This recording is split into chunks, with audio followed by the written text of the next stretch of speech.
Of course, Michael Brown's parents did not agree with the officer. They said there was no way their son could have been so aggressive with Wilson. I believe that he asked my son to stop, and I believe that's what he did.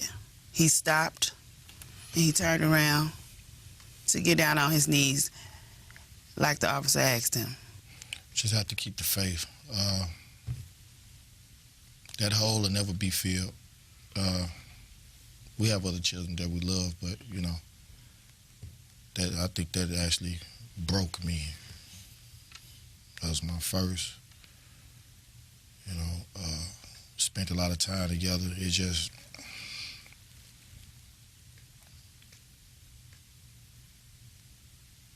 broke me. It broke me. It's definitely at the core.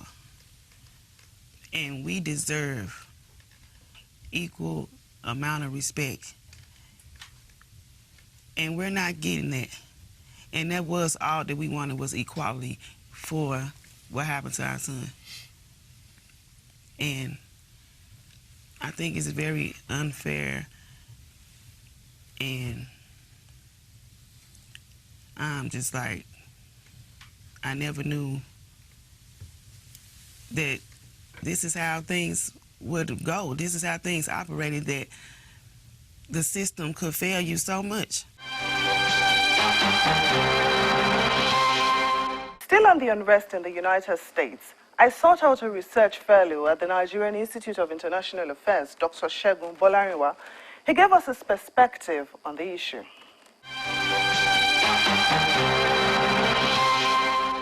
Well, now, just before the grand jury's decision, we had the news of a 12-year-old boy in Cleveland, Ohio. That's Tamir Rice. He was killed for holding a fake gun.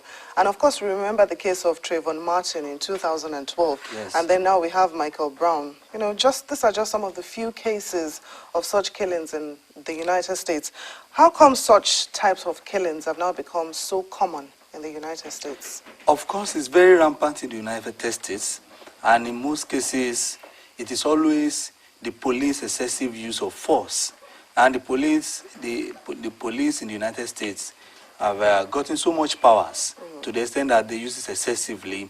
They use the way they want, and not following procedures. And before you know it now, they will resort into using guns and firing shots and killing their victims or suspects without even following orders or procedures. Because the standard is that when the police are after a suspect or suspects, they use voice commands, they use less than lethal weapons or whatever they use across. They follow so many things. Gradually, they use one thing or the other, from the very low tempo to the highest tempo.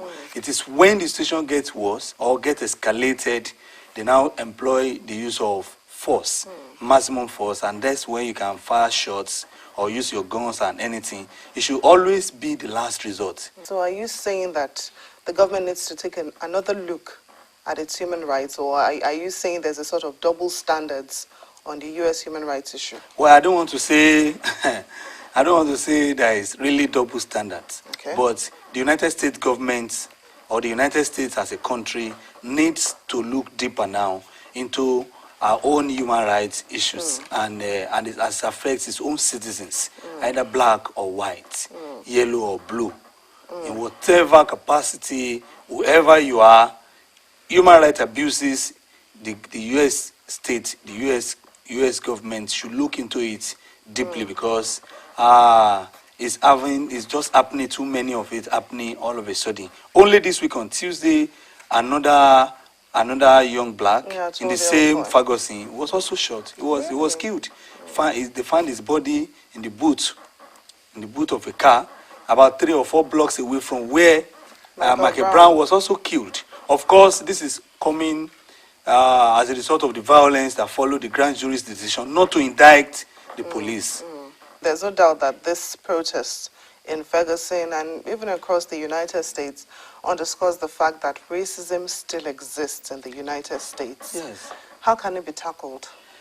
Well, sincerely, racism exists all over the world.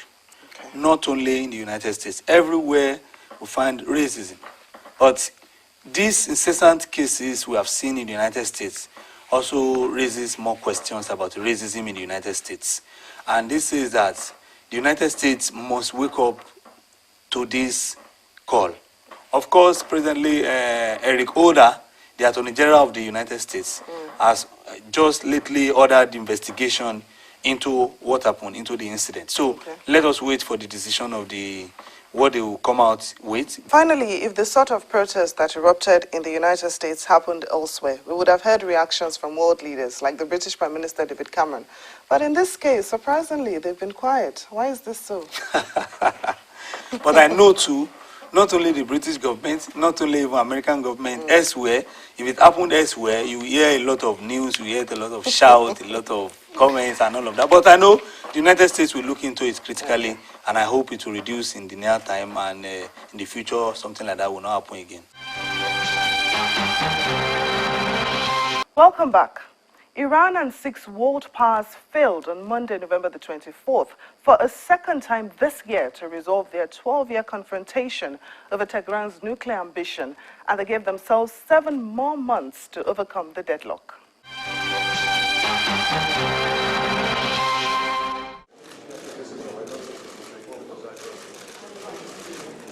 Talks between Iran and 6 world powers failed for a second time this year to reach a deal over Tehran's nuclear program.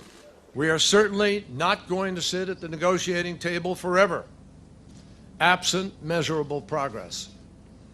But given how far we have come over the past year, and particularly in the last few days, this is not certainly the time to get up and walk away. Kerry said the talks were tough and the stakes high, but he said the world is safer than it was a year ago.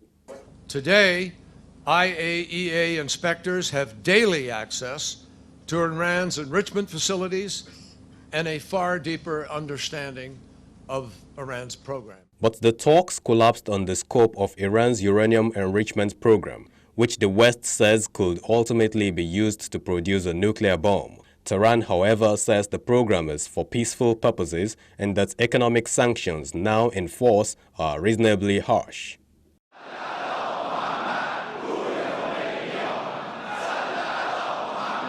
Meanwhile, Iran's supreme leader, Ayatollah Ali Khamenei, said that if the talks ultimately failed, the sky won't fall to the ground, and that the United States would be the biggest loser if that transpired. حرفی نداریم ما حرفای منطقی رو قبول میکنیم. In the negotiations, if sensible things are said and fair and wise arrangements are made, we will agree to them. But Iranians, from the masses to officials, will stand up to excessive demands. During the extension period, Tehran will be able to continue to access around $700 million per month in sanctions relief. But Kerry says there will be no additional help until Iran curbs its nuclear ambitions. In Africa, an Egyptian court dropped its case against ousted President Hosni Mubarak on charges of ordering the killing of protesters during the 2011 revolt that removed him from power.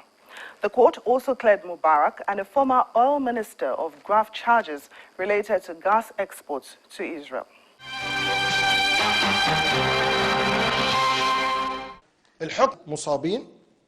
Mubarak, wearing sunglasses and a sweater, had been green-faced when he was wheeled into the courtroom on a stretcher.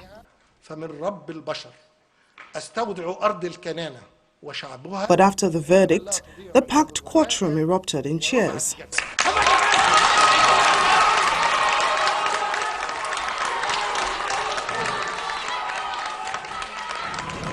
Outside the courtroom, though, some were not happy.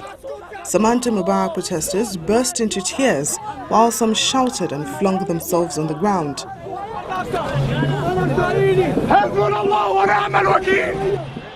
The overthrow of Mubarak, who ruled for about 30 years, led to Egypt's first free election, but the winner, Mohamed Morsi, was ousted last year by the army. However, the release of some Mubarak-era figures this year had already raised fears among activists that the old leadership was regaining influence. Though the court has dropped the murder charge, 86-year-old Mubarak is not yet a free man. He was found guilty in May in another case related to theft of public funds and has been serving that 3-year sentence while under house arrest for medical reasons in an army hospital in an upscale Cairo suburb.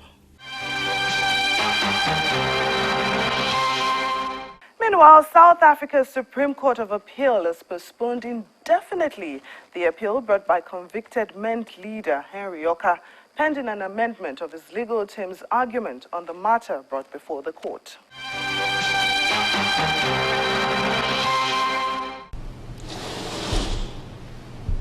Henry Oka wasn't in court, but his legal team was. So was his wife, Azuka Oka, as well as some Nigerian officials. The arguments never got underway as the judges of appeal, led by Justice Mohammed Nafsa, made an observation on the presentation of the matter by the appellant's team.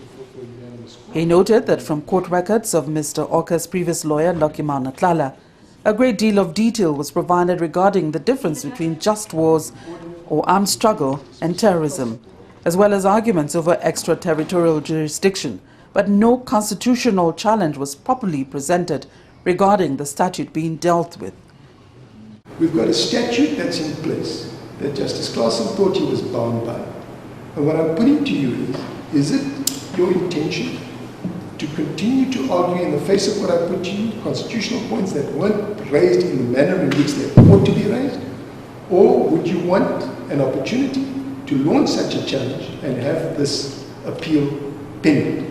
Well, it's quite clear that those requirements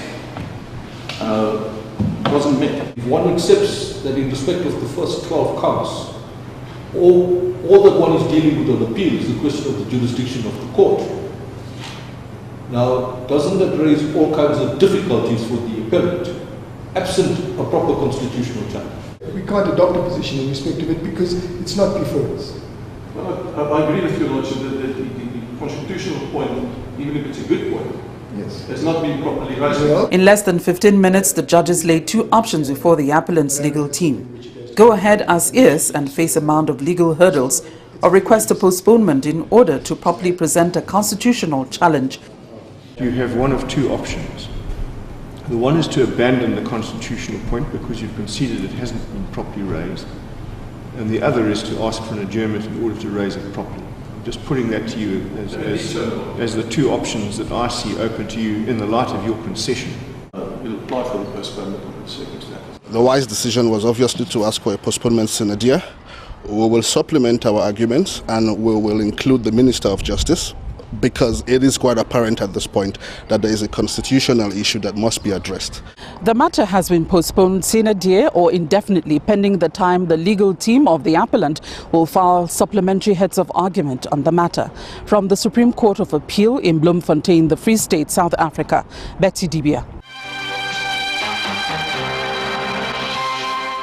That's Diplomatic Channel this week. Many thanks for watching. I'm Temitope Fagbemi.